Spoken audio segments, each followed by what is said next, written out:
नमस्कार, मैं आलोक तिवारी शिव शक्ति पाठशाला में आपका स्वागत है। चलिए आज हम देखते हैं अर्थव्यवस्था का सबसे बेहतरीन टॉपिक मौद्रिक नीति, उस पर हम चर्चा करते हैं। ठीक है ना। तो किसी भी देश की अर्थव्यवस्था को एक बेहतरीन अच्छे ढंग से संचालित करने के लिए उस देश की सरकार एवं उस देश का केंद्रीय बैंक नीतियों का निर्माण करता है। ठीक है ना। तो केंद्रीय बैंक अर्थात सेंट्रल बैंक और सरकार, उस देश की सरकार और उस देश का केंद्रीय बैंक नीतियों का निर्माण करती है, जिससे देश की अर्थव्यवस्था को अच्छे ढंग से संचालित किया जा सके, ग्रोथ रेट को बढ़ाया जा सके। देश की अर्थव्यवस्था में कितना धन लाना है, कितने धन की आवश्यकता है, कितना इन्वेस्टमेंट करना है, कितना पैसा मार्केट से निकालना है, कितना कर लगाना है, कितना कैसा बजट तैयार करना है, बजट के लिए पैसा कहां से लाना है, राजकोष का सुदृढ़ीकरण कैसे करना है। तो इसके लिए उस देश का केंद्रीय बैंक और आरबीआई नीतियों का निर्माण करती है। उसमें से कुछ नीतियां ऐसी होती हैं जो सरकार के अंतर्गत आती हैं और उसमें से कुछ नीतियां ऐसी होती हैं जो आपकी उस देश का केंद्रीय बैंक के अंतर्गत आती हैं। तो होता क्या है, उस नीतियों का बंटवारा कर लिया जाता है। धन से संबंधित मार्केट में कितना पैसा लाना है, कितना पैसा नहीं लाना है, कितना संचालित करना है, कितना नोटों की प्रिंटिंग करना है, कितना ब्याज दरें बढ़ानी है, कितनी ब्याज दरें घटानी है, वो ये सब काम जो है उस देश के केंद्रीय बैंक को दे दिया जाता है। जैसे भारत का केंद्रीय बैंक जो है वो आरबीआई है। ठीक है ना। और बजट बनाना है, बजट के लिए पैसा कहां से लाना है, उधार लेना है पैसा, विदेशों से पैसा उधार लेना है, टैक्सेस को बढ़ाना है, घटाना है, योजनाओं को लाना है, नई नई योजनाएं संचालित करनी है, कौन सी योजना चालू करनी है, कौन सी योजना बंद करनी है, किसकी आवश्यकता है, जीएसटी कितना बढ़ाना है, कितना घटाना है, कौन सा टैक्स लगा देना है, कौन सा टैक्स घटा दे, कौन सा टैक्स हटा दे। तो इसके लिए क्या काम करता है, सरकार नीति का निर्माण करती है। तो सरकार के द्वारा जो नीति निर्माण की जाती है उसको हम फिस्कल पॉलिसी बोलते हैं। फिस्कल पॉलिसी, फिस्कल पॉलिसी राजकोषीय नीति, राजकोषीय नीति। और उस देश के केंद्रीय बैंक के द्वारा जो नीति का निर्माण किया जाता है उसको हम बोलते हैं मॉनेटरी पॉलिसी। मॉनेटरी पॉलिसी अर्थात मौद्रिक नीति, मौद्रिक नीति, मौद्रिक नीति। मौद्रिक नीति के अंतर्गत जैसे भारत का केंद्रीय बैंक आरबीआई है, तो इसके अंतर्गत आरबीआई कुछ इंटरेस्ट रेट है, repo rate, reverse repo rate, SLR, CRR, open market operation और इनडायरेक्ट मॉनेटरी पॉलिसी में आपका ये सब आता है। डायरेक्ट पॉलिसी, एसएलआर, सीआरआर, इन सबको जो है आरबीआई बढ़ाती है और घटाती है। ठीक है ना।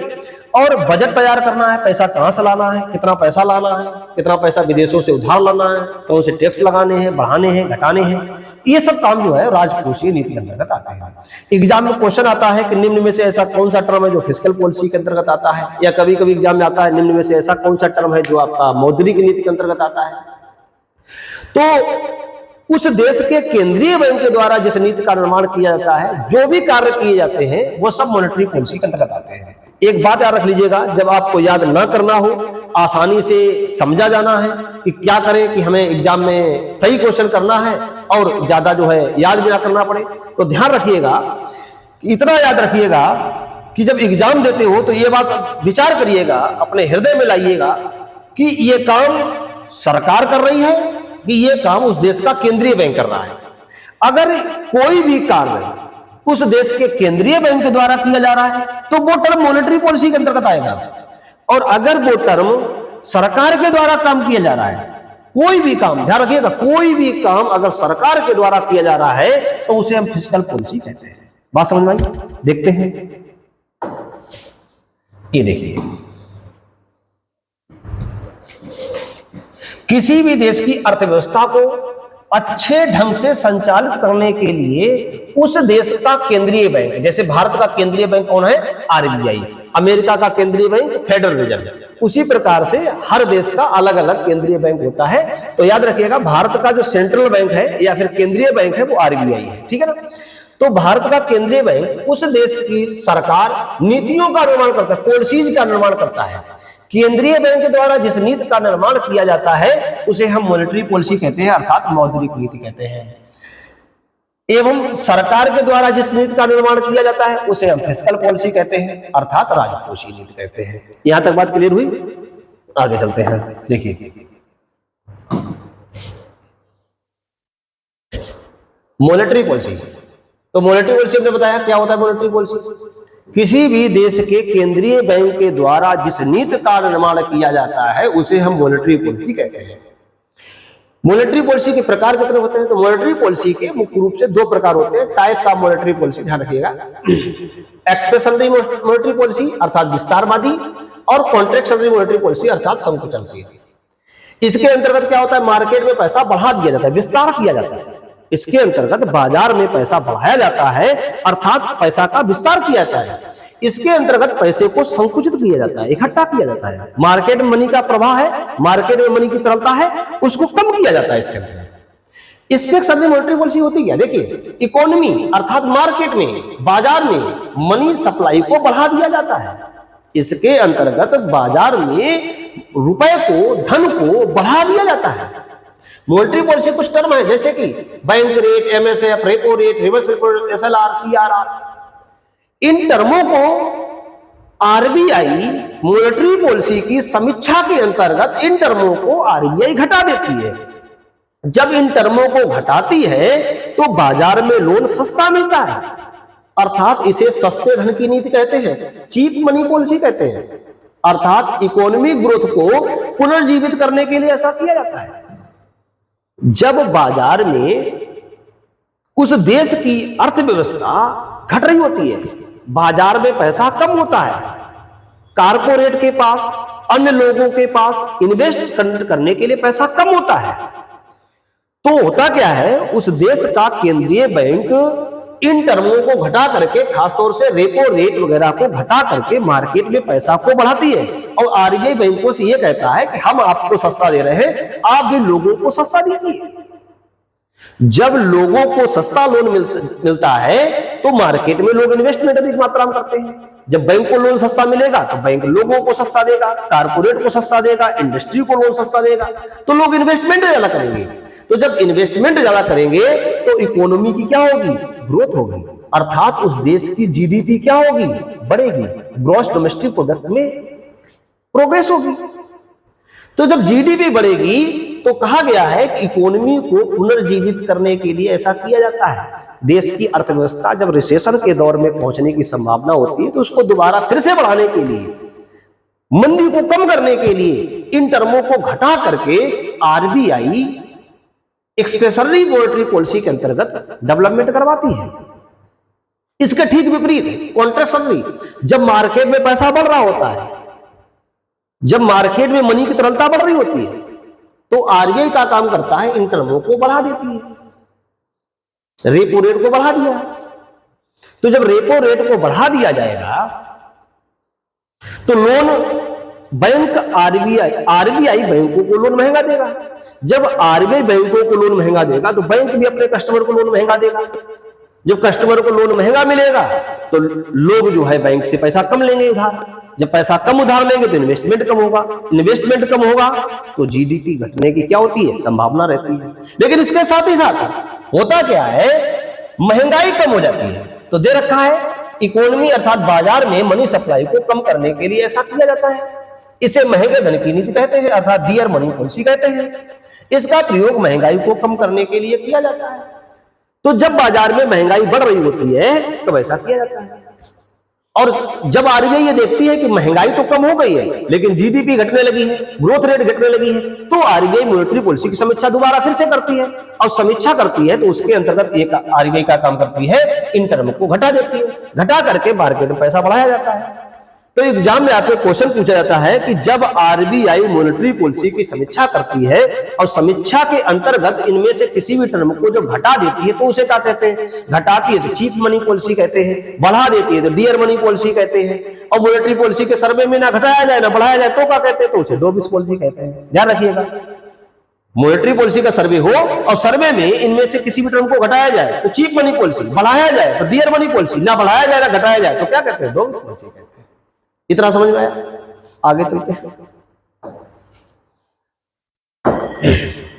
हम बात कर रहे थे SLR, CRR, bank rate, repo rate, इन सब की बात कर रहे थे। इसमें एक टर्म और आता है, ओपन मार्केट ऑपरेशन भी आता है, OMO. OMO, open market operation, इस पे भी चर्चा करेंगे हम, ठीक है ना।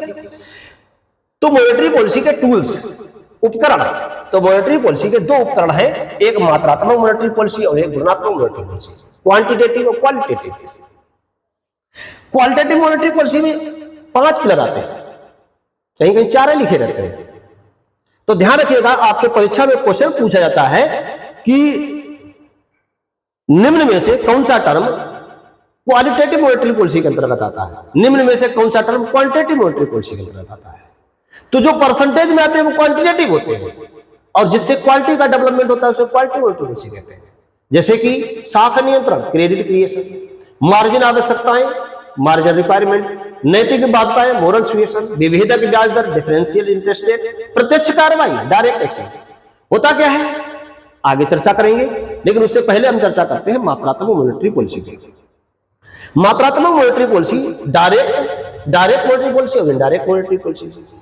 कहीं कहीं कोई इकट्ठा लिखा रहता है, लेकिन ध्यान रखिएगा एसएलआर, सीआरआर, इससे केवल 2 लोगों को मतलब होता है, आरबीआई और बैंक। कस्टमर का इसमें कोई योगदान नहीं होता है। इसमें क्या होता है? कस्टमर का योगदान होता है। कैसे? RBI, bank, customer. RBI loan देता है बैंकों को, बैंक लोन देता है कस्टमर को। अप्रत्यक्ष मॉनेटरी पॉलिसी, कस्टमर जमा करते हैं पैसा बैंक के पास ज्यादा पैसा हो जाता है तो बैंक आरबीआई को देता है रिवर्स रेपो रेट पर। इनडायरेक्ट मॉनेटरी पॉलिसी, इसमें क्या होता है? एसएलआर, बैंक अपने पास रख लेते हैं, आगे पढ़ाएंगे। सीआरआर, बैंक आरबीआई को देता है। हालांकि असर इसका मार्केट में ही पड़ता है ओवरऑल, लेकिन ये direct monetary policy. Indirect monetary policy में bank rate, MSF, repo rate, reverse repo rate, BRR, LTRR, SLTRO, open market operation, ये टर्म जो है इन पे चर्चा करेंगे बाद में। अभी फिलहाल इन पे हम चर्चा करते हैं। देखिए आगे,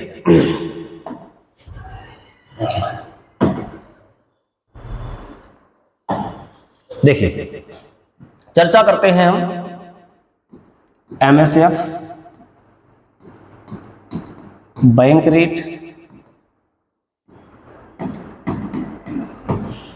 रेपो रेट,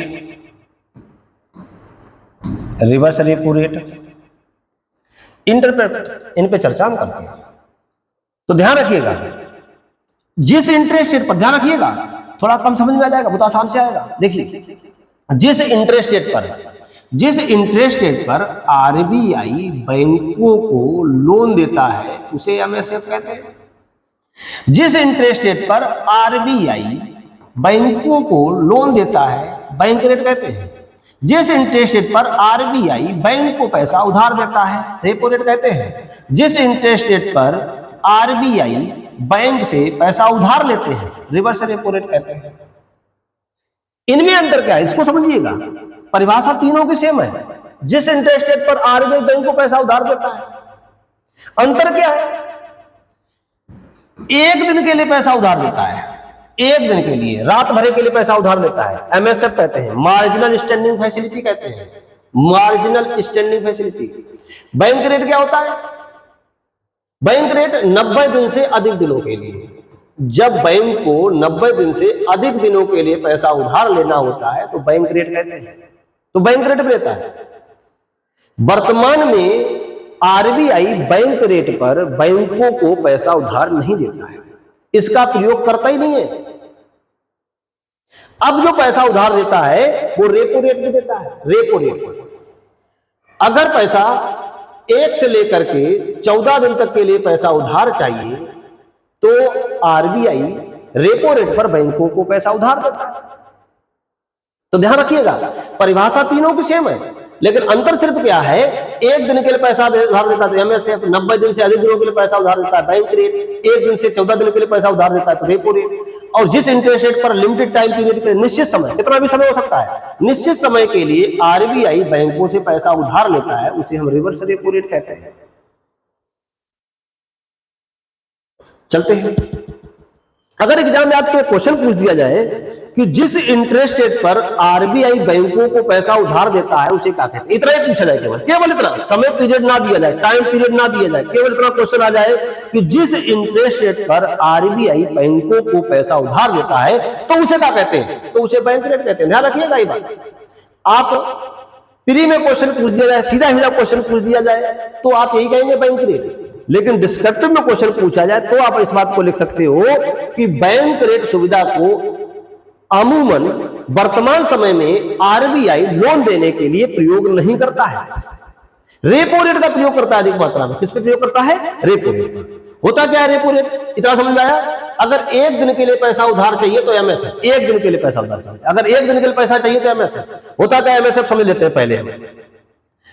पहले क्या होता था, एक टर्म चलता था जिसका नाम था call money market, call money market एक टर्म चलता था। इसके अंतर्गत क्या होता था, एक बैंक दूसरे बैंक से पैसा उधार लेते थे। कितने दिन के लिए, 1 दिन के लिए, 1 दिन के लिए। तो जब बैंक दूसरे बैंक से एक रात भर के लिए पैसा उधार लेते हैं, कॉल करके पैसा मांगते हैं, तो उसको हम कॉल मनी मार्केट बोल देते हैं। मई 2011 में तारीख याद कर लीजिएगा, मई 2011 में आरबीआई ने यह कहा कि अगर आपको आपस में पैसा उधार ना लेना हो तो आप एक काम करिएगा, आप हमसे भी पैसा उधार ले सकते हैं 1 रात के लिए। कि कितना ले सकते हैं, कि जितना आपके पास एसएलआर है, जितना आपके पास एसएलआर है उसका 1% आप पैसा उधार ले सकते हैं। इसके अंतर्गत आपको कोई सिक्योरिटी नहीं रखनी है, केवल आप इतना ध्यान रखिएगा जो आपके पास एसएलआर है उसका 1% आप यूज कर सकते हैं, 1%।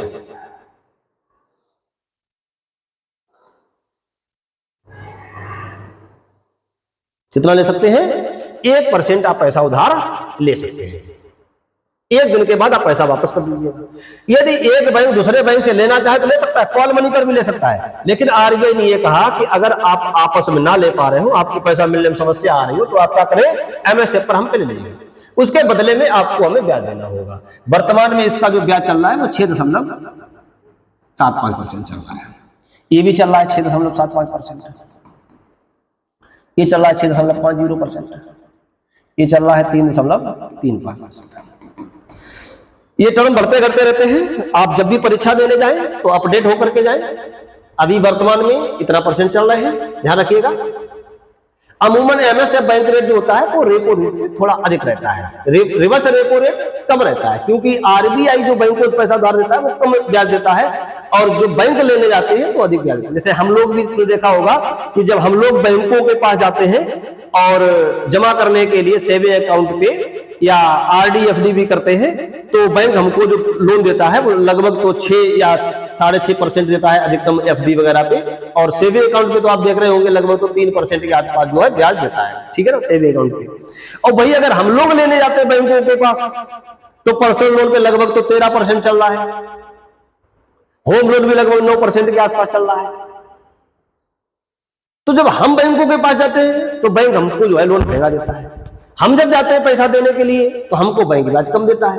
उसी प्रकार से जब बैंक जाते हैं लेने के लिए आरबीआई के पास तो ब्याज दर ज्यादा है, और जब बैंक जाते हैं आरबीआई को पैसा देने के लिए तो ब्याज कम है, ठीक है ना। तो ये आपका एमएसएफ हो गया। बैंक रेट इतना समझिएगा कि वर्तमान में इसका प्रयोग नहीं होता है, वर्तमान में इसका प्रयोग बैंक रेट का केवल प्रयोग किया जाता है एसएलआर और सीआरआर। अगर एसएलआर सीआरआर बैंक मेंटेन नहीं कर रहे हैं तो उस कंडीशन में आरबीआई बैंकों के ऊपर पेनल्टी लगाती है। अगर एक दिन की बात आती है तो लगभग तो जो बैंक रेट होता है, जितना भी बैंक रेट है उसका +3%, और एक दिन से ज्यादा समय है तो +5%। तो ध्यान रखिएगा, जैसे अगर पूछा जाए बैंक रेट का प्रयोग आमतौर पर वर्तमान में किस पे प्रयोग हो रहा है, जब एसएलआर सीआरआर, या ऐसे क्वेश्चन पूछ दिया जाए कि यदि बैंक एसएलआर सीआरआर मेंटेन नहीं करते हैं तो आरबीआई बैंकों के ऊपर पेनल्टी लगाती है। कितना पेनल्टी लगाती है? तो बैंक रेट का +3%, एक दिन के लिए अगर बात आती है तो, और एक दिन से अगर ज्यादा समय हो जाता है तो 5% पेनल्टी लगाती है। तो वर्तमान में बैंक रेट का प्रयोग केवल पेनल्टी लगाने के लिए किया जाता है। ठीक है ना? एसएलआर सीआरआर होता क्या, इस पर हम चर्चा बाद में करेंगे। वैसे स्टैच्यूटरी लिक्विडिटी रेशियो और कैश रिजर्व रेशियो होता है। रेपो रेट में चर्चा करते हैं। देखिए रेपो रेट क्या होता है। Repo rate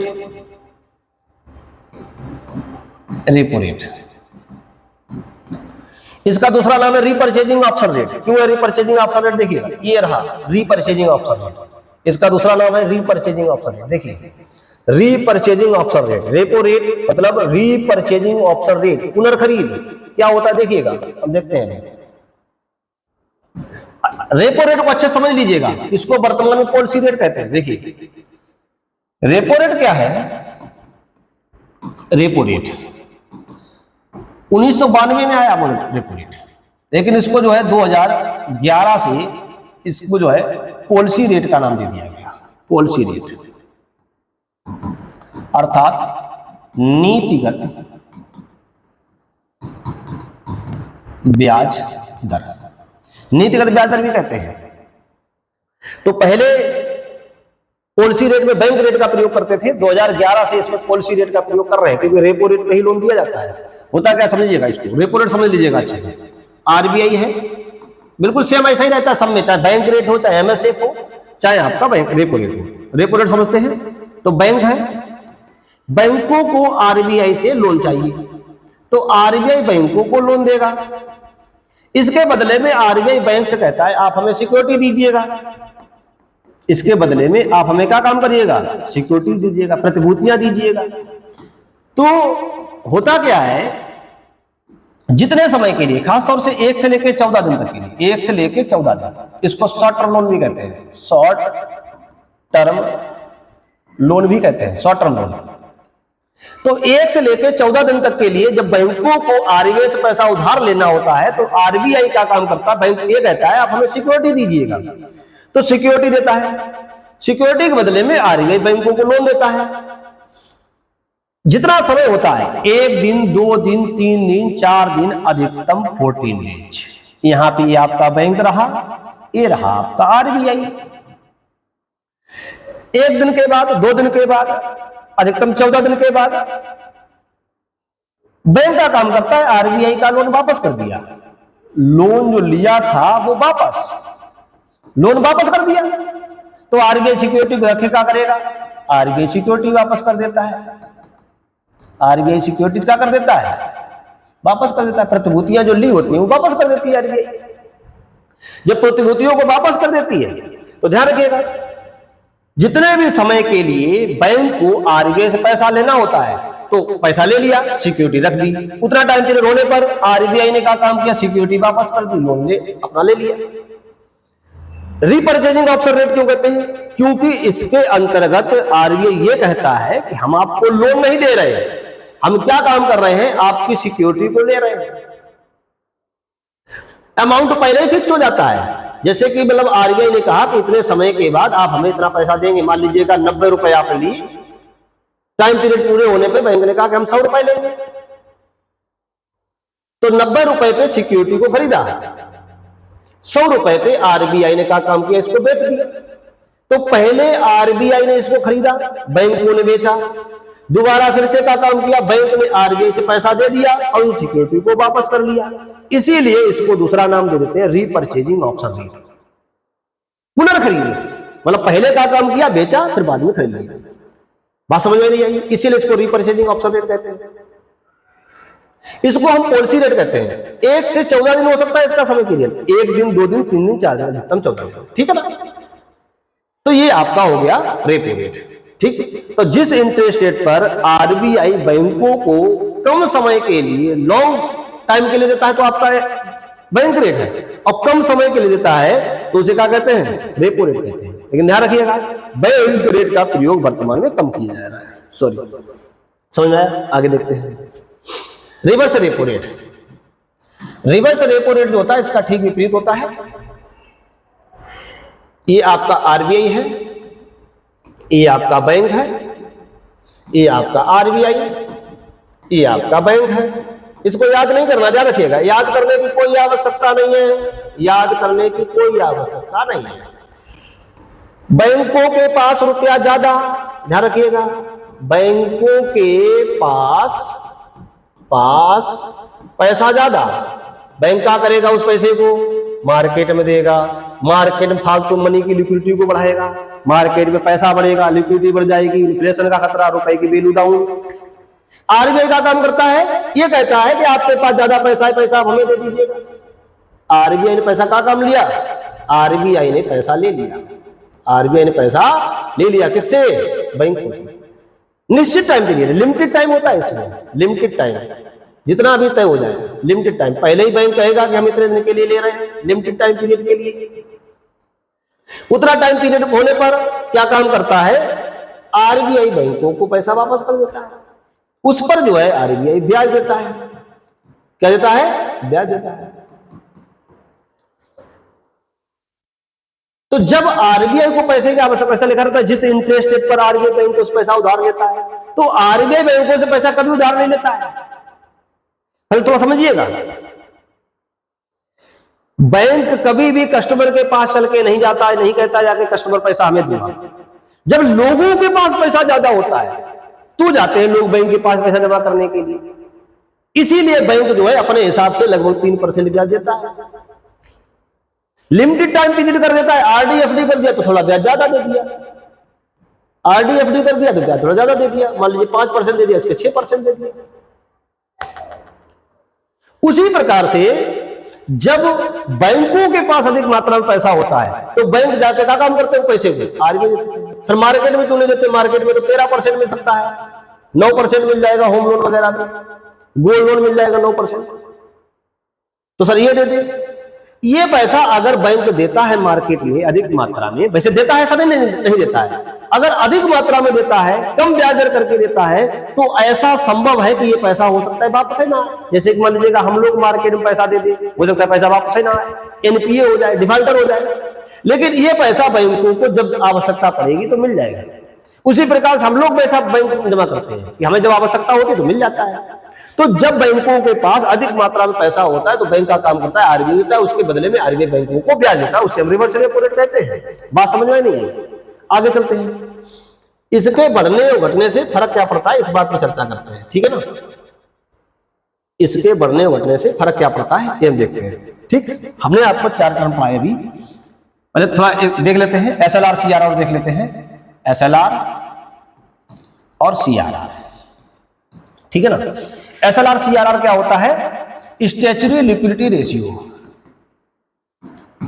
STATUTOR by statutory liquidity ratio. CRR मतलब कैश रिजर्व रेशियो, नगद आरक्षित अनुपात, इसको बोलते हैं सांविधिक तरलता अनुपात, सांविधिक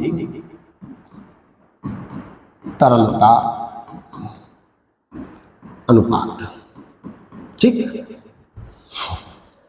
होता क्या है? एसएलआर क्या होता है इसको समझते हैं। जब बैंक अपनी टोटल एनडीटीएल, जब बैंक अपनी total NDTL, net demand time liability, ध्यान रखिएगा, net demand time liability, net demand time liability NDTL, तो जब बैंक अपनी टोटल एनडीटीएल का एक लिमिटेड रेशियो, बैंक आरबीआई के पास, तो जब बैंक अपने पास, बैंक बैंक मतलब अपने पास बचा करके रखते हैं। तो जब बैंक अपनी टोटल एनडीटीएल का एक लिमिटेड रेशियो अपने पास रख लेते हैं तो उसे हम एसएलआर कहते हैं। जब बैंक अपनी टोटल एनडीटीएल का एक लिमिटेड रेशियो अपने पास रख लेते हैं उसे हम एसएलआर कहते हैं, स्टैच्यूटरी लिक्विडिटी रेशियो कहते हैं। इसमें एसएलआर जो रखते हैं बैंक गवर्नमेंट सिक्योरिटी के रूप में रख सकते हैं, गोल्ड के रूप में रख सकते हैं,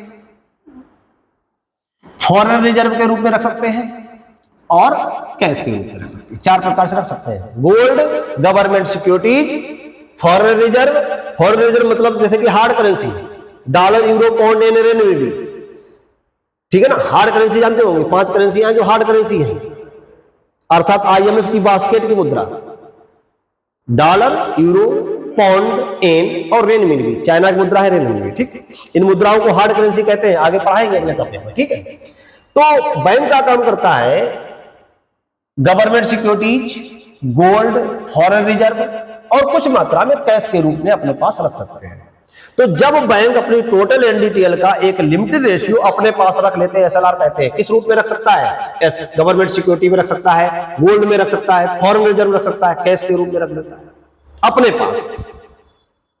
खर्च नहीं कर सकता है, इसको लोन देने के लिए प्रयोग नहीं कर सकता है। सीआरआर क्या होता है? जब बैंक अपनी टोटल एनडीटीएल, ध्यान रखिएगा, जब बैंक अपनी टोटल एनडीटीएल का एक लिमिटेड रेशियो, बैंक, ध्यान रखिएगा, जब बैंक अपनी टोटल एनडीटीएल का एक लिमिटेड रेशियो आरबीआई के पास, ध्यान रखिएगा, एसएलआर क्या होता है? अपने पास। सीआरआर क्या होता है? आरबीआई के पास। कैश फॉर्म में रख देते हैं, सीआरआर कहते हैं। अगर बैंकों के पास पूरे दिन में टोटल एनडीटीएल अगर 100 रुपए आता है तो बैंकों को इसका 4.5%, वर्तमान में 4.5% है, 4.50%, ठीक है ना, ये घटता बढ़ता रहता है। तो ये पैसा बैंकों को आरबीआई के पास कैश फॉर्म में रखना होता है। इस पर आरबीआई बैंकों को ब्याज नहीं देता है, ना पैसा वापस करता है, ध्यान रखिएगा इस चीज। एसएलआर का प्रयोग जो है एमएसएफ पर लोन लेने के लिए तब भी कर सकते हो, अपने संपत्ति को बढ़ाने के लिए कर सकते हो, अपनी क्रेडिट को बढ़ाने के लिए कर सकते हो। लेकिन सीआरआर बैंक आरबीआई को देता है, ये पैसा ना तो वापस मिलता है ना इसके ब्याज मिलता है। तो देता काय के लिए? देता इसलिए है कि यदि बैंक कभी किसी कंडीशन में अगर दिवालिया होता है, डिफॉल्टर होता है बैंक, तो उस कंडीशन में बैंक दिवालिया होने की कंडीशन में आरबीआई अपने कस्टमर को, जो बैंक के कस्टमर होते हैं, उनको पैसा वापस करता है। पहले 1 लाख था, बढ़ा के 5 लाख कर दिया गया है। तो 5 लाख रुपए तक का अगर पैसा आपके बैंक में जमा है, ध्यान रखिए, ये भी क्वेश्चन आता है कि यदि आपका पैसा बैंक में जमा है, यदि आपका पैसा बैंक में जमा है और बैंक दिवालिया होता है, तो उस कंडीशन में कितना पैसा आपको बैंक वापस कर देगा? तो 5 लाख रुपए तक वापस कर देगा। अगर 6 लाख जमा है तो 5 लाख, 7 लाख जमा है तो 5 लाख, 2 लाख जमा है तो 2 लाख मिलेगा, तो 5 लाख नहीं मिलेगा, ध्यान रखिएगा इसे। तो 5 लाख मिलेगा, ऐसा नहीं 2 लाख मिलेगा, ठीक है ना। तो ये आपका एसएलआर और सीआरआर हो गया। अब हम चर्चा इस बात की करते हैं, अगर ये टर्म बढ़ जाए और घट जाए तो मार्केट में फर्क क्या पड़ेगा। देखते हैं, अब ये बात मुख्य रूप से तो समझने वाली अभी आई है। देखिएगा, एमएसएफ, बैंक रेट,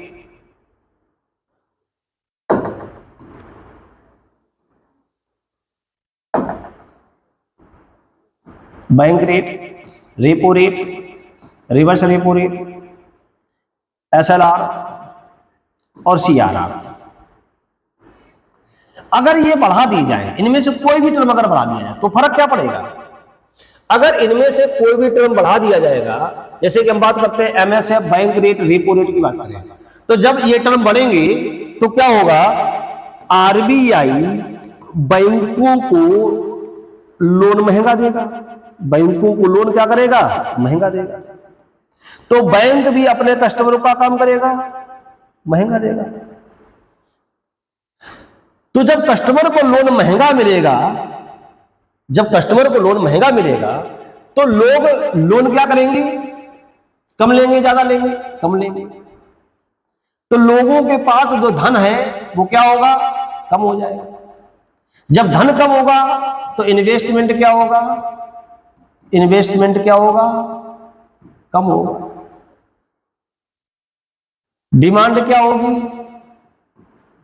डिमांड कम हो जाएगी, पैसा नहीं है ना, पैसा कम होगा तो मांग कम होगी।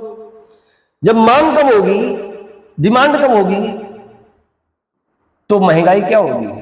महंगाई, इन्फ्लेशन, इन्फ्लेशन क्या होगा? कम हो जाएगा। लेकिन ध्यान रखिएगा, अगर अधिक मात्रा में इनको टर्म को बढ़ा दिया तो मार्केट में पैसा अधिक मात्रा में कम हो जाएगा। ध्यान रखिएगा कंडीशन, अगर इनको अधिक मात्रा में बढ़ा दिया तो अधिक मात्रा में धन कम हो जाएगा। जब अधिक मात्रा में धन कम होगा तो इन्वेस्टमेंट कम मात्रा में हो जाएगा। तो महंगाई तो कम होगी, लेकिन इसके साथ ही साथ क्या होगा? ग्रोथ कम हो जाएगी, जीडीपी घट जाएगी। जीडीपी घटेगी, रिसेशन आ जाएगा। ध्यान रखिएगा, अर्थव्यवस्था में क्या होगा? रिसेशन आ जाएगा, मंदी आ जाएगी। जब मार्केट में पैसे नहीं है तो इन्वेस्टमेंट नहीं, इन्वेस्टमेंट नहीं तो प्रोडक्शन नहीं, प्रोडक्शन नहीं है तो जीडीपी कम। जीडीपी जब घटेगी तो क्या होगा? रिसेशन आ जाएगा, मंदी आ जाएगी मार्केट में। जब मंदी आएगी तो क्या होगा? एम्प्लॉयमेंट कम हो जाएगा। एम्प्लॉयमेंट क्या हो जाएगा? कम हो जाएगा। रोजगार, रोजगार कम हो जाएगा। गरीबी आ जाएगी, गरीबी। तो ध्यान रखिएगा, इनमें से टर्म को बढ़ाना है, लेकिन मार्केट को ध्यान रखते हुए कितना पैसा मार्केट में लाना है, इस बात को ध्यान रखना। और यही काम आरबीआई करती है मॉनेटरी पॉलिसी के अंतर्गत। ये देखती है कि मार्केट में पैसा कितना है, मार्केट में तरलता जो है उसको कितना लाना है। अगर अधिक मात्रा में बढ़ा देंगे, आपने देखा कुछ दिन से जो है मॉनेटरी पॉलिसी में कोई परिवर्तन नहीं किया गया है। अगर अधिक मात्रा में बढ़ा देंगे तो मार्केट में महंगाई तो कम हो जाएगी, लेकिन मार्केट में पैसा नहीं होगा। पैसा नहीं होगा, इन्वेस्टमेंट नहीं होगा, इन्वेस्टमेंट नहीं होगा, जीडीपी नहीं बढ़ेगी, जीडीपी नहीं बढ़ेगी, रिसेशन आ जाएगा, मंदी आ जाएगी। और ठीक इसके विपरीत जब देखती है कि मार्केट में अर्थव्यवस्था सुस्त हो गई है, प्रोडक्शन कम हो रहा है, तो उस कंडीशन में क्या काम करता है? आरबीआई इन टर्मों को घटा देती है। जब इन टर्मों को घटाएगी तो मार्केट में क्या होगा? लोन अधिक मात्रा में दिया जाएगा, मार्केट में धन अधिक मात्रा में होगा, इन्वेस्टमेंट बढ़ेगा, इन्वेस्टमेंट बढ़ेगा, डिमांड बढ़ेगी, डिमांड बढ़ेगी, महंगाई बढ़ेगी। लेकिन महंगाई तो बढ़ेगी, लेकिन ग्रोथ बढ़ेगी। ग्रोथ बढ़ने से क्या होगा? रिसेशन कम हो जाएगा, एम्प्लॉयमेंट बढ़ जाएगा, रोजगार बढ़ेगा, बेरोजगारी कम हो जाएगी, पैसा मार्केट में अधिक मात्रा में होगा, बेरोजगारी कम होगी, बेरोजगारी कम होगी, गरीबी कम होगी। तो आरबीआई मॉनेटरी पॉलिसी के अंतर्गत अपने टर्मों को बढ़ा घटा करके क्या काम करती है? कंट्रोल करती है। एसएलआर के अंतर्गत कैसे होता है? पहले हम रिवर्स रेपो रेट समझते हैं। रिवर्स रेपो रेट में क्या होता है? जब यह टर्म बढ़ा दिया जाएगा, ब्याज दर आरबीआई बैंकों को ज्यादा देगा, तो जब आरबीआई बैंकों को अधिक ब्याज देगा तो बैंक क्या काम करेंगे? अपना ज्यादा पैसा किसको दे देंगे? बैंक अपना पैसा दे देंगे किसको? आरबीआई को। आरबीआई को दे दिया, बैंकों के पास पैसा कम, बैंकों के पास पैसा कम, बैंक कस्टमर को कम देगा, कस्टमर को कम देगा, सेम कंडीशन, लोन कम हो जाएगा, धन कम हो जाएगा, इन्वेस्टमेंट कम, डिमांड कम, महंगाई कम हो जाएगी, ग्रोथ रेट कम हो जाएगी, जीडीपी कम हो जाएगी, रिसेशन आ जाएगा, एम्प्लॉयमेंट कम। फिर क्या काम करती है? इनको क्या काम करो? घटा दे। घटा दिया, मार्केट में पैसा बढ़ गया। एसएलआर क्या होता है? अगर एसएलआर बढ़ गया, हमने आपको बताया एसएलआर क्या होता है कि जब बैंक अपनी टोटल एनडीटीएल का एक लिमिटेड रेशियो अपने पास रखते हैं, अगर एसएलआर बढ़ा दिया जाएगा तो क्या होगा इस कंडीशन में कि बैंक अधिक मात्रा में बचा करके पैसा अपने पास रखेंगे। तो जब बैंक अधिक मात्रा में अपने पास पैसा बचा करके रखेंगे तो बैंकों के पास मार्केट में लोन देने के लिए पैसा कम होगा। तो जब बैंकों के पास लोन कम होगा देने के लिए तो लोगों को पैसा कम मिलेगा। जब लोगों के पास पैसा कम होगा तो सेम कंडीशन, लोन कम, धन कम, इन्वेस्टमेंट कम, डिमांड कम, महंगाई कम हो जाएगी, जीडीपी भी घट जाएगी, जीडीपी घट गई, रिसेशन आ जाएगा, रिसेशन, बेरोजगारी। ध्यान रखिएगा। लेकिन एक बात देखिए, अगर एक लिमिट मात्रा में अगर इसको घटा दिया तो भी दिक्कत, अब एक लिमिट मात्रा बढ़ा दिया तो भी समस्या। सीआरआर क्या होगा कि जब बैंक आरबीआई के पास कैश फॉर्म में रख देता है, जब बैंक आरबीआई के पास कैश फॉर्म में रखेगा, अगर ये बढ़ा दिया तो बैंकों को पैसा ज्यादा देना पड़ेगा आरबीआई। तो जब बैंक पैसा ज्यादा देंगे आरबीआई को, अधिक मात्रा में जमा करेंगे, बैंकों के पास लोन देने के लिए कम होगा पैसा। जब बैंकों के पास पैसा कम होगा तो बैंक लोन कम देंगे, जब लोन कम देंगे तो धन कम होगा, इन्वेस्टमेंट कम होगा, डिमांड कम होगी, महंगाई कम होगी, ग्रोथ रेट भी कम हो जाएगी, रिसेशन आ जाएगा। तो फिर कंडीशन में क्या होता है, तो ना तो हम एक लिमिट से ज्यादा बढ़ा सकते हैं और ना ही एक अधिक मात्रा में घटा सकते हैं। तो इसलिए आरबीआई क्या काम करता है, एक मॉनेटरी पॉलिसी कमेटी बनाती है, monetary policy committee, monetary policy committee बनाती है, ठीक है ना। मॉनेटरी पॉलिसी कमेटी क्या होता है, मॉनेटरी पॉलिसी कमेटी देखते हैं। Monetary policy committee, monetary policy committee, मौद्रिक नीति समिति, मौद्रिक नीति समिति, मौद्रिक नीति समिति, ध्यान रखिएगा, मौद्रिक नीति समिति का निर्माण करती है। तो होता क्या है इस कंडीशन में, आरबीआई मॉनेटरी पॉलिसी बनाती है, इसके अंतर्गत वर्तमान में 6 सदस्य हैं, 6 सदस्य, 3 होते हैं आरबीआई के, 3 सदस्य आरबीआई के और 3 सदस्य होते हैं, 3 सदस्य, ध्यान रखिएगा एग्जाम में क्वेश्चन आता है, 3 सदस्य सरकार के, 3 सदस्य सरकार के। इसमें ध्यान रखिएगा लोकसभा सदस्य, राज्यसभा सदस्य या कह सकते हैं एमपी एंड एमएलए नहीं हो सकते, एमपी एमएलए नहीं हो सकते, पब्लिक सर्वेंट भी नहीं हो सकता, पब्लिक सर्वेंट इसका सदस्य नहीं हो सकता है, पब्लिक सर्वेंट इसका सदस्य, पब्लिक सर्वेंट इसका सदस्य नहीं हो सकता, अन्य सदस्य बना सकती है। इसमें आरबीआई 3 सदस्य बनाती है, अपने बोर्ड मेंबर में से कोई भी हो सकता है। अगर कोई भी निर्णय लेना होता है कोरम पूरा करने के लिए, अगर डिसीजन लेना है तो उसके लिए 4 सदस्यों का होना आवश्यक है, 3 इनमें 3 एक इसमें से कोई भी, या एक इसमें से 3 उधर से, बराबर बराबर कंडीशन हो जाती है तो आरबीआई का जो हेड होता है, जो गवर्नर होता है, उसका निर्णय मान लिया जाता है, आरबीआई जो गवर्नर होता है उसका निर्णय मान लिया जाता है।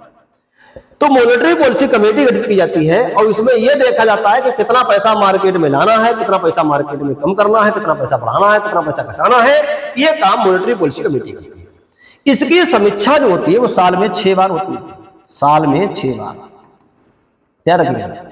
एग्जाम में क्वेश्चन आता है कि मॉनेटरी पॉलिसी कमेटी की समीक्षा कितने दिनों में होती है, तो 2 महीने में 1 बार होती है, पूरे साल में 6 बार मॉनेटरी पॉलिसी की समीक्षा की जाती है।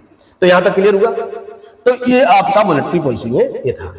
अब एक टर्म बचा है open market operation, open market operation, OMO. इसके अंतर्गत होता क्या है, इसके अंतर्गत आरबीआई, ध्यान रखिएगा ओपन मार्केट ऑपरेशन क्या होता है, एक लाइन में समझ लीजिएगा। इसके अंतर्गत आरबीआई मार्केट में गवर्नमेंट सिक्योरिटीज को खरीदती और बेचती है, खरीदती एवं बेचती है।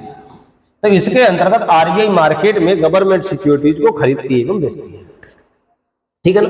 कैसे खरीदती बेचती है, जैसे कि होता क्या है, ये रहा आपका सरकार गवर्नमेंट, ये रहा आपका आरबीआई, ये रहा आपका बैंक और ये रहा आपका मार्केट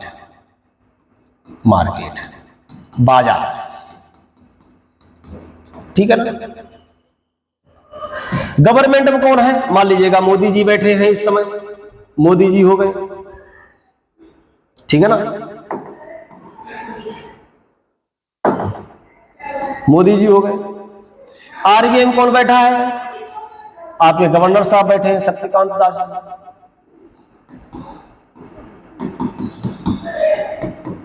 शक्तिकांत दास जी बैठे। बैंक में कौन है, कोई भी मान लीजिएगा एसबीआई, और यहां कौन बैठा है, मान लीजिएगा आपके अक्षय कुमार जी बैठे हैं, अक्षय कुमार, ठीक है। हुआ क्या कि अक्षय कुमार की कोई भी पिक्चर आई, उसमें अक्षय कुमार के पास अधिक मात्रा में पैसा हो गया, इनकी मैडम है ट्विंकल खन्ना, समझ, इनके पास अधिक मात्रा में पैसा आ गया, ट्विंकल खन्ना मौज कर रही है, विदेशों में घूम रही है, प्लेन से घूम रही है, विदेशों में जा रही है, प्लेन से जाके शॉपिंग कर रही है कहीं ना, आपका सिंगापुर जा रही है, अमेरिका जा रही है, ब्रिटेन जा रही है, भारत में भी अधिक मात्रा में शॉपिंग कर रही है, इनकी मौज है, अधिक मात्रा मार्केट मनी की लिक्विडिटी को बढ़ा रही है। मोदी जी को ये बात अच्छी नहीं लगती, भैया मार्केट में पैसा आप बढ़ा रहे हैं, क्यों पैसा बढ़ा रहे हैं, अच्छी बात नहीं है। तो मोदी जी ने कहा भैया इस पैसे को कम करना है, कि भाई शक्तिकांत दास जी इस पैसे को कम करना है। तो शक्तिकांत दास जी कहते हैं आप टेंशन ना करो, आपके पास गवर्नमेंट सिक्योरिटीज है। जी सर, आपके पास गवर्नमेंट सिक्योरिटीज है, तो ये सिक्योरिटी आप हमें दो। आरबीआई का काम करता है, ये सिक्योरिटी को गवर्नमेंट से ले लेता है, जैसे कि आपका सीडी हो गया, सीपी हो गया, समझ रहे, बॉन्ड हो गए। इस पैसे को क्या काम करता है, सिक्योरिटीज को आरबीआई का काम करता है, बैंकों को देता है। बैंक का काम करता है सिक्योरिटी को मार्केट में बेच देता है। मान लीजिएगा अक्षय कुमार जी ने सिक्योरिटीज को खरीद लिया, 500 करोड़ की पिक्चर हिट हुई थी कोई मूवी, और उन्होंने 500 करोड़ में का काम किया, उस सिक्योरिटी को खरीद लिया। वो पैसा जो सिक्योरिटी अक्षय कुमार ने खरीदा, वो पैसा कहां पहुंच गया, बैंक के पास। बैंक ने का काम किया, ये पैसा आरबीआई को दिया, आरबीआई ने उस पैसे को गवर्नमेंट को दे दिया। इससे क्या होता है कि गवर्नमेंट को भी पैसा शॉर्ट टाइम के लिए मिल जाता है, बैंक को सरकार भी अपने पैसे को खर्च कर सकती है, आप इन्वेस्टमेंट कर सकती है, मार्केट से भी पैसा कम हो जाता है। जब पैसा नहीं रहा इनके पास, तो मैडम शॉपिंग करने जा रही थी, कहां से, प्लेन में। अब इनके पास पैसा नहीं आ गया, अब मैडम आ गई काहे में, प्लेन में। ध्यान रखिए, प्लेन में।